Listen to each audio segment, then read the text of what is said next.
ادخلوا على يوم عرفة بقلوب بيضاء.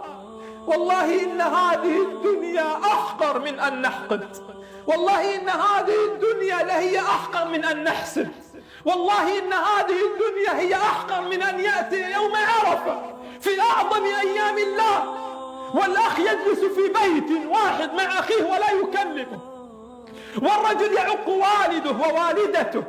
مصيبة والله أن يشتري الواحد منا خروف بحجم ثور لكنه قاطع لرحمه، وآكل لميراث أخته، لكنه عاق لوالديه، لكنه يتعامل بالربا ويقطع رحمه ويتجبر ويبطش على الناس ليل نهار ويؤذي جاره.